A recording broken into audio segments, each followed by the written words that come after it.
প্রিয় শিক্ষার্থীরা, আশা করি সবাই ভালো আছো। অনার্স তৃতীয় বর্ষ অর্থাৎ 17-18 সেশনের ছাত্রদের আমার অনলাইন ভিত্তিক ক্লাসে সুস্বাগতম। তোমাদের সাথে পূর্বেও আমার ক্লাস হয়েছে, আমি তোমাদেরকে গান পড়িয়েছিলাম, আজও আমি তোমাদেরকে গান পড়াবো। আমাদের কোর্স নাম্বার 302। আর আমার পরিচয়টা আমি দিয়ে দিচ্ছি। আমি Lora Das Sumi, assistant professor, department of philosophy, Dhaka college, Dhaka. শিক্ষার্থীরা, আমি তোমাদেরকে গত ক্লাসে কি কি পড়িয়েছিলাম একটু দেখো। আমি তোমাদেরকে গত ক্লাসে অতীন্দ্রিয় ভ্রান্তি পড়িয়েছিলাম। অতীন্দ্রিয় ভ্রান্তি কি? বোধশক্তি প্রকৃতিকে সৃষ্টি করে, অর্থাৎ কান্টের দার্শনিক কোপার্নিকীয় বিপ্লব। তারপর পড়িয়েছিলাম 3 নাম্বার অধিবিদ্যা সম্ভাব্যতা, পসিবিলিটি অফ মেটাফিজিক্স, বিজ্ঞান হিসেবে অধিবিদ্যা সম্ভব কিনা, মেটাফিজিক্স অ্যাজ সায়েন্স। 3টা আমাদের পড়ানো হয়ে গিয়েছিল। আজকে আমরা পড়ব অবভাস কি, অর্থাৎ হোয়াট ইজ অ্যাপিয়ারেন্স, সত্তা কি, হোয়াট ইজ রিয়েলিটি, এবং অবভাসের সত্তার মধ্যে পার্থক্য, অর্থাৎ distinction between appearance and reality. তারপরে আমরা কান্টের বৌদ্ধিক প্রকার পড়ব। কান্টের বিচারবাদের ক্ষেত্রে প্রথম ক্লাসে তোমাদেরকে আমি বিচারবাদ পড়িয়েছিলাম। বিচারবাদের ক্ষেত্রে বুদ্ধি এবং অভিজ্ঞতা দুটি খুবই গুরুত্বপূর্ণ বিষয় ছিল।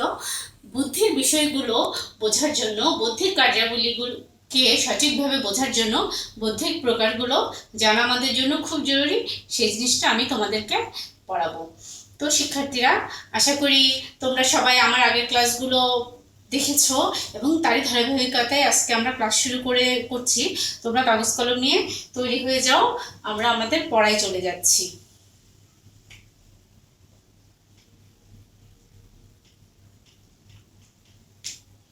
আচ্ছা, হোয়াট ইজ অ্যাপিয়ারেন্স, অর্থাৎ আজকের আমাদের প্রথম টপিকটাই হলো অবভাস কি। আমরা অবভাস আমরা যখন কান্টের তোমার যে text critic of pure reason, অর্থাৎ শুদ্ধ প্রজ্ঞার বিচার গ্রন্থটি যখন আমরা পড়তে গিয়েছি, তখন আমরা সেখানে বিচারবাদ জিনিস জ্ঞানতত্ত্ব পড়তে গিয়ে আমরা দেখেছি তিনি বুদ্ধি এবং অভিজ্ঞতার মাধ্যমে তার বিচারবাদের সমন্বয় করেছেন, তার জ্ঞানতত্ত্বের সমন্বয় করেছেন। সেখানে আমাদের কাছে খুবই গুরুত্বপূর্ণ বিষয় ছিল একটি হলো অবভাস এবং সত্তা। যা কিছু ইন্দ্রিয়ের কাছে প্রতীয়মান হয়, উপস্থিত হয়, প্রত্যক্ষিত হয়, তাই হচ্ছে অবভাস। অর্থাৎ অভিজ্ঞতায় আমরা যা কিছু দেখে থাকি, অভিজ্ঞতায় আমরা যা কিছু পাই, সেটাই হলো অবভাস। আমরা আমাদের ইন্দ্রিয়ের মাধ্যমে যে জিনিসটা আমরা পাই সেটা হলো আমাদের উপাদান, আর বুদ্ধির মাধ্যমে আমরা পাই আকার। অর্থাৎ ইন্দ্রিয়ের মাধ্যমে যে জিনিসটা আমরা প্রত্যক্ষিত হচ্ছে আমাদের সামনে, আমাদের কাছে, সেটাই হলো অবভাস, অর্থাৎ অ্যাপিয়ারেন্স। আর যেটা রিয়েলিটি, সত্তা, সেটা পরে আসছে। কারণ তার ক্রিটিক অফ পিওর রিজনের প্রথমেই আমরা দেখেছি যে আমাদের সব জ্ঞান অভিজ্ঞতার মাধ্যমে শুরু হয় বলে তিনি মন্তব্য করেছেন। যা কিছু ইন্দ্রিয়ের কাছে প্রতীয়মান হয়, উপস্থিত হয়, প্রত্যক্ষিত হয়, তাই হচ্ছে অবভাস। অবভাসের প্রতিশব্দ হিসাবে তিনি ফেনোমেনা শব্দটি ব্যবহার করেছেন। ফেনোমেনা, ইংরেজি ফেনোমেনা শব্দটি ব্যবহার করেছেন। অবভাস কথাটির ইংরেজি শব্দ হলো অ্যাপিয়ারেন্স। আমি তোমাদেরকে একটু লিখে দিচ্ছি, এটা হলো অ্যাপিয়ারেন্স।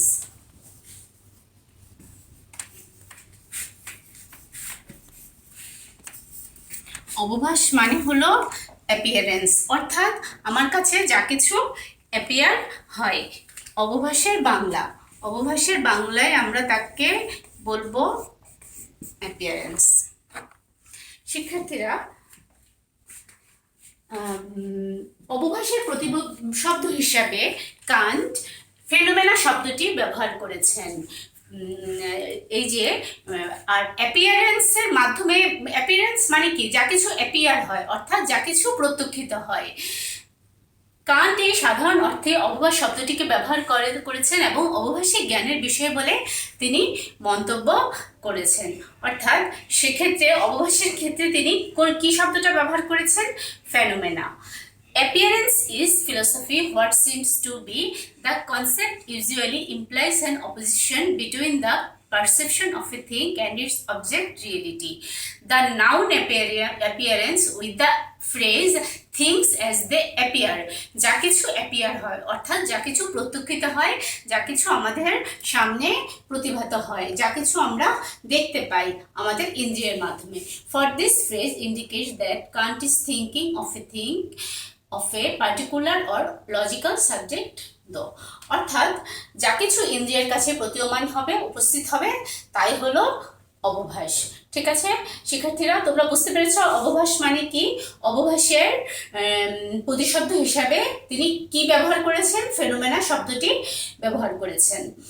এখন আমাদের এই যে প্রশ্ন যে অবভাস কি, সত্তা কি, অবভাস সত্তার মধ্যে পার্থক্য, এই জিনিসগুলো আসছে, তোমরা ভেঙে ভেঙে উত্তরগুলো দেওয়ার চেষ্টা করবে। আর তোমরা জানো তোমাদের মার্ক সম্পর্কে যে আমাদের একটা প্রশ্নের 20 মার্ক করে, তো সেভাবে আমাদেরকে যখন সংজ্ঞা বা প্রশ্ন উত্তর লিখতে হবে আমাদেরকে অবশ্যই ডিটেলে সব কিছু দিতে হবে। আমি তোমাদেরকে যে ইংরেজি কোটেশন দিয়েছি, বাংলা সংজ্ঞা দিয়েছি, সব কিছু তোমরা আমি যেভাবে ডিটেলস দিয়েছি ঠিক সেভাবে তোমরা পরীক্ষার খাতায় দেওয়ার চেষ্টা করবে।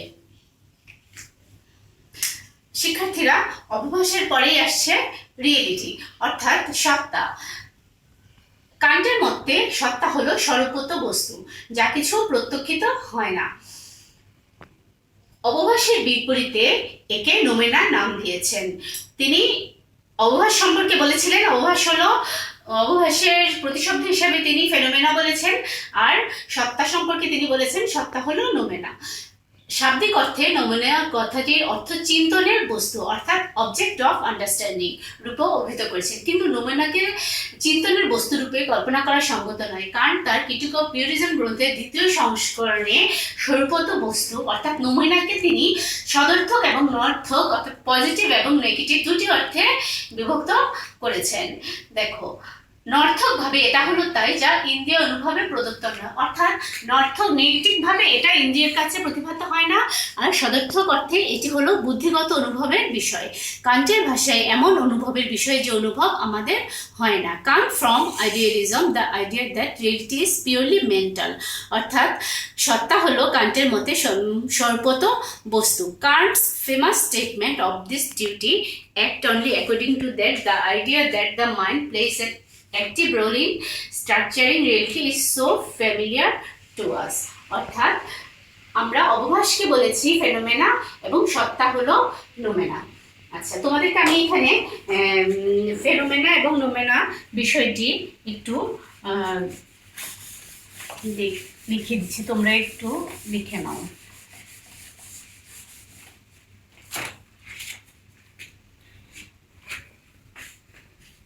অবভাস সম্পর্কে তিনি বলেছেন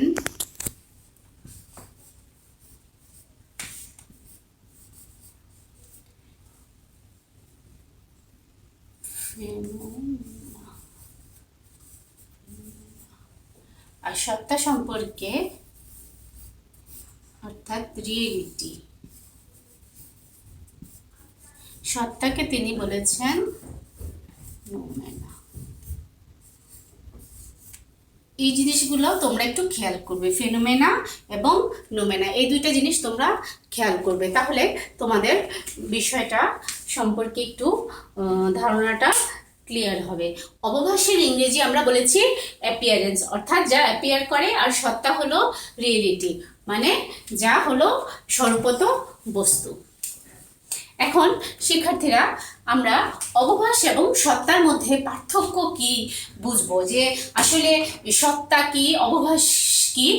সোজা কথায় আমাদের অভিজ্ঞতায় যা কিছু প্রতিভাত হচ্ছে সেটা হলো অবভাস, আর আমাদের সত্তায় যেটা আমরা যেটা দেখতে পাচ্ছি না, আমাদের ইন্দ্রিয়ের কাছে যেটা প্রতিভাত হচ্ছে না, সেটা হলো সত্তা।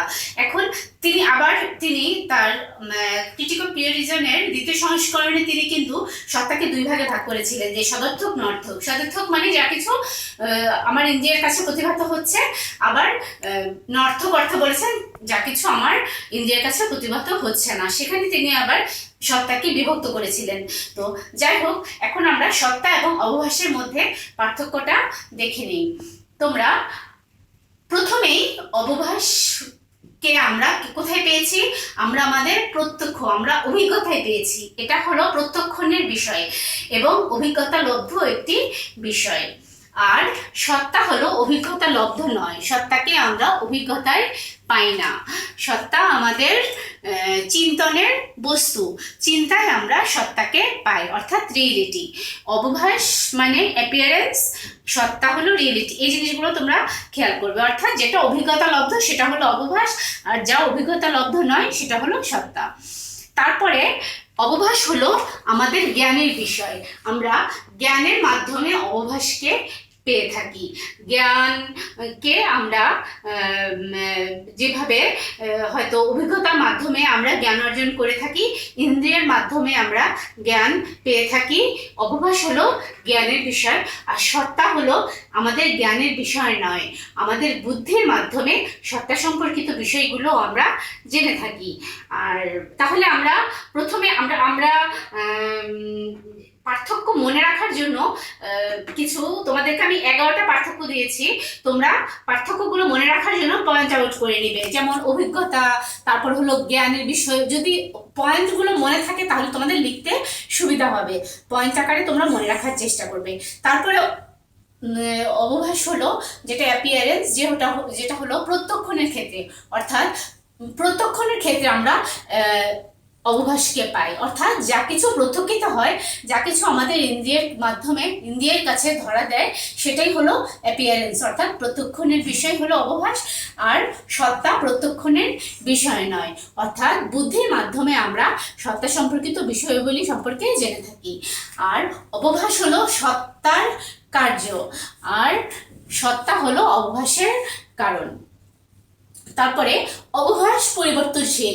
এই জগতে আমরা যা কিছু দেখে থাকি, আমাদের জগতে আমাদের চোখের সামনে যা কিছু ঘটনা ঘটে, প্রতিনিয়ত কিন্তু পরিবর্তনশীল। আর সত্তা পরিবর্তনশীল নয়।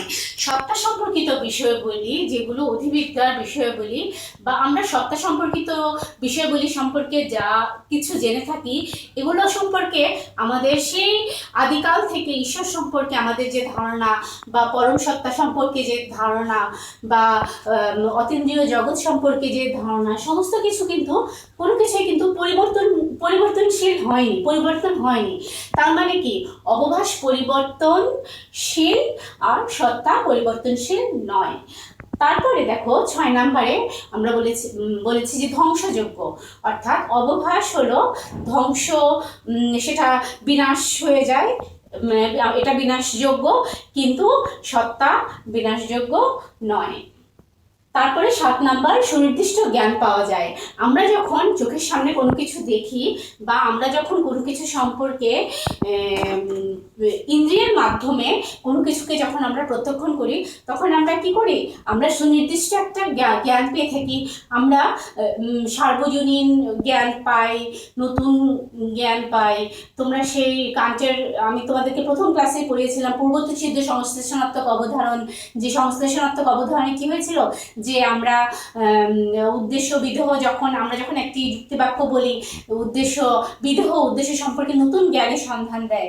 তো এই যে বিষয়গুলো, যে আমরা সুনির্দিষ্ট, সুনিশ্চিত, সার্বজনীন এবং নতুন জ্ঞান পাই আমরা অবভাসের মাধ্যমে, কিন্তু সত্তা সম্পর্কে সুনির্দিষ্ট কোনো জ্ঞান পাওয়া যায় না, যেহেতু এগুলো সংশ্লেষণাত্মক নয় এবং এগুলো সর্বজনীন নয়। এগুলো কোনো তোমার বিজ্ঞান, কোনো প্রমাণযোগ্য নয়। বিজ্ঞান কিন্তু সত্তা সম্পর্কিত বিষয়গুলিকে বিজ্ঞানের ক্ষেত্রে ব্যবহারযোগ্য নয়। আমরা আমাদের মানসিক প্রবণতার আলোকে, মানসিক প্রবণতার মাধ্যমে সত্তা সম্পর্কিত জ্ঞানগুলোকে গ্রহণ করে থাকি। তারপরে সুনিশ্চিত জ্ঞান। আমরা কি করি? আমরা অবভাসের মাধ্যমে সুনিশ্চিত জ্ঞান লাভ করে থাকি, যেহেতু আমাদের জ্ঞানটি পূর্বতঃসিদ্ধ সংশ্লেষণাত্মক অবধারণের মাধ্যমে আমরা অবভাস সম্পর্কিত জ্ঞান, মানে আমাদের চোখের সামনে যে জ্ঞানগুলো হয় পেয়ে থাকি, সেজন্য এগুলো সুনিশ্চিত, কিন্তু সত্তা সম্পর্কিত জ্ঞান সুনিশ্চিত নয়। আর অবভাস কিন্তু স্বাধীনভাবে অস্তিত্বশীল নয়। এটা তোমার স্বাধীন, এখানে এর মধ্যে কোনো স্বাধীনতা থাকে না, কিন্তু সত্তা স্বাধীন। ঈশ্বর সম্পর্কিত জ্ঞান বলো বা তোমার তোমার পরম সত্তা সম্পর্কিত জ্ঞান বা তোমার পরকাল অতীন্দ্রিয় জগৎ সম্পর্কিত জ্ঞান, এগুলো স্বাধীনভাবে অস্তিত্বশীল। মানুষ এগুলোর উপর কোনোভাবেই মানে হস্তক্ষেপ করতে পারে না। তারপরে আমরা বলি যে অবভাস সম্পর্কিত জ্ঞান হলো ছায়া স্বরূপ। ছায়ার মাধ্যমে আমরা জিনিসগুলোকে দেখতে পাই এবং এগুলোর ছায়া আমরা পাই। আর সত্তা সম্পর্কিত জ্ঞান হলো কায়া স্বরূপ। এটা আমরা দেখতে পাই না, আমরা ধারণা করি যে ঈশ্বর আছেন। সত্তা সম্পর্কিত জ্ঞানটা সম্পূর্ণভাবেই হলো ধারণার উপর নির্ভরশীল। তোমরা জানো, তোমরা থার্ড ইয়ারের স্টুডেন্ট, তোমরা প্লেটো পড়ে আসছো, তোমরা জানো যে প্লেটো তো বলেছিলেন যে এই জগৎটাকেই তিনি ধারণার জগৎ হিসাবে আখ্যায়িত করেছেন এবং বলেছেন এই জগৎটাই হলো ধারণার জগৎ। এই জগৎটাকেই তিনি বলেছেন যে ধারণার জগৎ, এবং আসল জগৎ সম্পর্কে আমরা কিছুই জানি না। আসল জগৎ অর্থাৎ রিয়েল জগতের ছায়া হলো এই জগৎ। তো যাই হোক, প্লেটোর সেই ভাববাদটা আর কান্টের সেটা অন্য বিষয়। তো শিক্ষার্থীরা, তোমরা মোটামুটি বুঝতে পেরেছো অবভাস সত্তার এবং মধ্যে পার্থক্য। এই জিনিসটা কিন্তু জ্ঞানতত্ত্বের খুবই গুরুত্বপূর্ণ একটি বিষয়। আমি তোমাদেরকে গত ক্লাসে পড়িয়ে এসেছিলাম অতীন্দ্রিয় ভ্রান্তি বোধ শক্তি জগৎকে সৃষ্টি করে, সেটাও তোমাদের নিশ্চয়ই খেয়াল আছে। আর অবভাস শব্দটাকে আমি আলাদা করে তোমাদেরকে পড়ালাম। তোমরা আশা করি বুঝতে পেরেছো, এবং তোমাদের যদি কোনো প্রশ্ন থাকে তোমরা আমাকে ইনবক্সে করবে, আমি তোমাদেরকে উত্তর দেওয়ার চেষ্টা করব। আর আমি ক্লাসেও তোমাদেরকে কিছু কিছু হয়তো আলোচনা করেছি, অনেকেই হয়তো ক্লাসে উপস্থিত ছিলে, আর যারা উপস্থিত ছিলে না তারা তো আজকে ক্লাসটা যদি তোমরা আশা করি তোমরা করবে এবং তোমরা বুঝতে পারবে। শিক্ষার্থীরা, কান্ট তার ক্রিটিক অফ পিউরিজম গ্রন্থের তোমার বিচারবাদী তত্ত্ব আলোচনা করতে গেলে তখন তিনি কি করেছিলেন, বুদ্ধিবাদ এবং অভিজ্ঞতাবাদের সমন্বয় করতে যেয়ে বুদ্ধির সংজ্ঞা দিয়েছেন এবং অভিজ্ঞতাবাদের সংজ্ঞা দিয়েছেন। এবং বুদ্ধি এবং অভিজ্ঞতার সমন্বয়ের মাধ্যমে তিনি কি করেছেন, তিনি তার বিচারবাদী তত্ত্বটি প্রয়োগ করেছেন। সেখানে তিনি বুদ্ধিকে আলাদাভাবে ব্যাখ্যা দিয়েছেন এবং অভিজ্ঞতাকে আলাদাভাবে ব্যাখ্যা দিয়েছেন। বুদ্ধির কার্যাবলীকে ব্যাখ্যা দিতে গিয়ে তিনি কতগুলো বৌদ্ধিক প্রকার আলোচনা করেছেন, যে এই বৌদ্ধিক প্রকারের আলোকে যে বুদ্ধিগুলো কাজ করে। আর যে জিনিসটা তোমাদেরকে আমি আবার রিপিট করছি, যে বোধ শক্তি জগৎকে সৃষ্টি করে, কান্টের একটি বিখ্যাত উক্তি যে কেন বোধ শক্তি জগৎকে সৃষ্টি করে, কেন কান্টের মতবাদকে কোপার্নিকাস বিপ্লবের সাথে তুলনা করা হয়েছিল তোমরা নিশ্চয়ই জানো। আমি তোমাদেরকে আরেকবার একটু মনে করে দিতে চাই যে কান্টের আগে মনে করা হতো যে বিষয় বুদ্ধিকে নিয়ন্ত্রণ করে, আর কান্ট এসে ঊনবিংশ শতাব্দীতে দর্শনের জগতে একটি আলোড়ন সৃষ্টি করলেন। তিনি বললেন যে বিষয় বুদ্ধিকে নয়, বরং বুদ্ধি বিষয়কে নিয়ন্ত্রণ করে। এর জন্য কান্টের দর্শনকে কোপার্নিকাস বিপ্লবের সাথে তুলনা করা হয়। কোপার্নিকাস বিপ্লব সম্পর্কে আমি তোমাদেরকে গত ক্লাসে আলোচনা করেছি, আজ কিছুই বলবো না। তবে তার মানে কি, কান্ট বুদ্ধিকে কতটা গুরুত্ব দিয়েছেন, বুদ্ধির এই বিষয়গুলোকে তিনি 12টি ক্যাটাগরিতে বিভক্ত করেছেন, যেগুলোকে বলা হয় ক্যাটাগরিজ অফ আন্ডারস্ট্যান্ডিং। কান্টের এই বৌদ্ধিক বিষয়গুলোকে বলা হয় থিঙ্কিং ক্যাপ। তোমরা একটু খেয়াল করো, কান্টস থিঙ্কিং ক্যাপ। দেখো কেমন লাগছে ক্যাপটা দেখতে। ছবিটা কি আঁকা যাবে? সহজ আছে। কান্টের মাথায় দেখো, আমাদের মাথায় কতগুলো বিষয় থাকে দেখো। আচ্ছা, তোমরা একটু দেখো কান্টের স্পেস টাইম, তার মানে আমি তোমাদেরকে এখানে কলম দিয়ে এই যে স্পেস টাইম, দেশকাল। আচ্ছা, এখানে প্রথমে তিনি করেছেন কি, বৌদ্ধিক ক্যাটাগরিকে মানে তার ক্যাটাগরিজ অফ আন্ডারস্ট্যান্ডিং, এটাকে তিনি 4 ভাগে ভাগ করেছেন: কোয়ান্টিটি, কোয়ালিটি, রিলেশন এবং মডালিটি। ঠিক আছে, আমি তোমাদেরকে ছক এঁকে দিব, বাংলায় আবার লিখে দিব তোমাদেরকে। জাস্ট দেখো, কোয়ান্টিটি, কোয়ালিটি, রিলেশন এবং মডালিটি। প্রথমে তিনি 4টি ভাগে ভাগ করেছেন। 4টি ভাগে, এই 4টি ভাগকে তিনি আবার 3 ভাগে ভাগ করেছেন। তার মানে কি, 3 4 12। তার মানে কি, বৌদ্ধিক প্রকারকে তিনি মোট 12টি ভাগে ভাগ করেছেন। কোয়ান্টিটিকে তিনি কি ভাগে ভাগ করেছেন দেখো, ইউনিটি, প্লুরালিটি, দেখো এই যে কোয়ান্টিটিকে তিনি ভাগ করেছেন ইউনিটি, প্লুরালিটি, টোটালিটি। আমরা তিনটা পেয়েছি। তারপর হলো কোয়ালিটি, কোয়ালিটিকে আবার তিনি 3 ভাগে ভাগ করেছেন, রিয়েলিটি, নেগেশন, লিমিটেশন। আমরা আগে 3টা পেয়েছি, এখন 3টা পেয়েছি, মোট 6টা পেয়ে গেলাম। তারপরে রিলেশনকে আমরা সাবস্টেন্স, কজালিটি অ্যান্ড ইন্টারেকশন, আমরা 9টা পেয়েছি। তারপর মডালিটি হলো পসিবিলিটি, এক্সিস্টেন্স অ্যান্ড নেসেসিটি। ঠিক আছে, আমরা 12টি বৌদ্ধিক প্রকার পেয়ে গেলাম, অর্থাৎ ক্যাটেগরিজ অফ আন্ডারস্ট্যান্ডিং। কান্ট বৌদ্ধিক প্রকারকে 12 ভাগে ভাগ করছেন, বৌদ্ধিক প্রকারকে তিনি 12টি ভাগে ভাগ করেছেন, যে আমরা বিষয় বুদ্ধিকে নিয়ন্ত্রণ করে।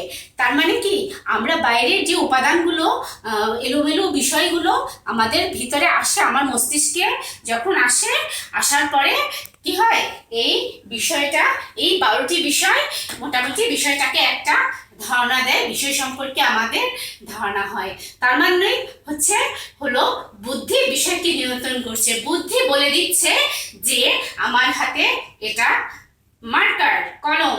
বুদ্ধি বলে দিচ্ছে এটা হোয়াইট বোর্ড। বুদ্ধি বলে দিচ্ছে এটা টেলিভিশন, প্রজেক্টর। বুদ্ধি বলে দিচ্ছে ইলেকট্রিসিটি। বুদ্ধি সবকিছুকে নিয়ন্ত্রণ করছে। বুদ্ধি আমার জগৎটাকে, সমগ্র জগৎটাকে কি করছে, বুদ্ধি নিয়ন্ত্রণ করছে। আমি তোমাদেরকে ছক আকারে বিষয়টি লিখে দিচ্ছি, অবশ্যই ছকটা তোমরা খাতায় তুলে নিবে এবং একদম মুখস্থ করে ফেলবে। তোমরা আশা করি এই কান্টের থিঙ্কিং ক্যাপটা তোমাদের বুঝতে পেরেছো। তোমরা একটু ভালো করে খেয়াল করো। চলো আমরা এখন ক্যাটেগরিজ অফ আন্ডারস্ট্যান্ডিংটা একটু কিভাবে, ক্যাটেগরিজ অফ আন্ডারস্ট্যান্ডিং,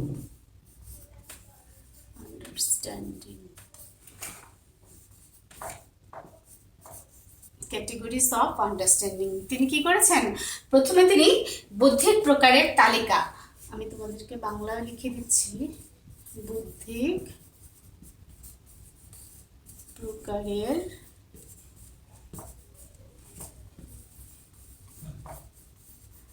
তালিকা, বৌদ্ধিক প্রকারের তালিকা। আচ্ছা, বৌদ্ধিক প্রকারের তালিকাকে প্রথমে তিনি 4টি ভাগে ভাগ করেছিলেন। তোমরা সেই থিঙ্কিং ক্যাপে দেখে এসছো না, 4টি ভাগে ভাগ করেছিলেন, থিঙ্কিং ক্যাপে তোমরা দেখে এসছো। প্রথমেই হলো 1 নাম্বার হলো পরিমাণ।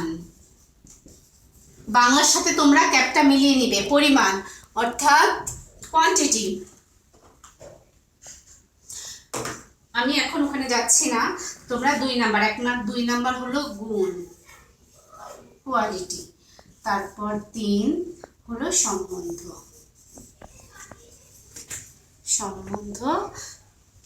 আচ্ছা সরি, আমি 5টা 1 2 ও 3টা এখানে হবে। 3 হলো সম্বন্ধ। তারপর 4 নম্বরে হলো সম্ভাবনা। ঠিক আছে, বৌদ্ধিক প্রকারের তালিকাকে আমরা প্রথমে 4 ভাগে ভাগ করলাম, পরিমাণ, গুণ, সম্বন্ধ, সম্ভাবনা। তারপরে আমরা পরিমাণকে আমরা 3 ভাগে ভাগ করব। তারপর গুণকে আমরা 3 ভাগে ভাগ করব। তারপর আমরা সম্বন্ধ, রিলেশনকে 3 ভাগে ভাগ করব। তারপর সম্ভাবনাকে আমরা 3 ভাগে ভাগ করব। পরিমাণকে যখন আমরা ভাগ করব, তোমরা একটু বোর্ডটা নিচে হয়ে গেছে, তোমরা একটু কষ্ট করে দেখে নাও। 1 নম্বরে আমাদের আসবে সমগ্রত্ব। 1 নম্বর পরিমাণকে যখন আমরা ভাগ করছি, 1 নম্বরে আসছে সমগ্রত্ব। তারপরে 2 নম্বরে আসছে বহুত্ব। তারপরে 3 নম্বরে আসছে একত্ব। সমগ্রত্ব, বহুত্ব, একত্ব। পরিমাণকে আমরা 3 ভাগে ভাগ করলাম। তারপরে হলো গুণকেও আমরা 3 ভাগে ভাগ করেছি। 1 নাম্বার হলো সত্তা, 2 নাম্বার হলো অসত্তা এবং 3 নাম্বার হলো সীমাবদ্ধতা অর্থাৎ লিমিটেশন। তোমরা থিঙ্কিং ক্যাপটা যখন পড়বে ইংরেজিটার সাথে বাংলা মিলিয়ে নিবে, দেখবে যে তোমাদের আর কোনো আচ্ছা, আমি একটা কাজ করি, তোমাদেরকে 12টা আকারে আমি তোমাকে 1 2 3 এখানে আমি তোমাদেরকে 12টা 3 দিয়েছি, তো এটা 4 দিই, 4 5 6 এভাবে দিলাম, তাহলে তোমাদের 12টা মিলতে সুবিধা হবে। আর এখানে আমি একটাতে এভাবে দিই, রোমান 1 2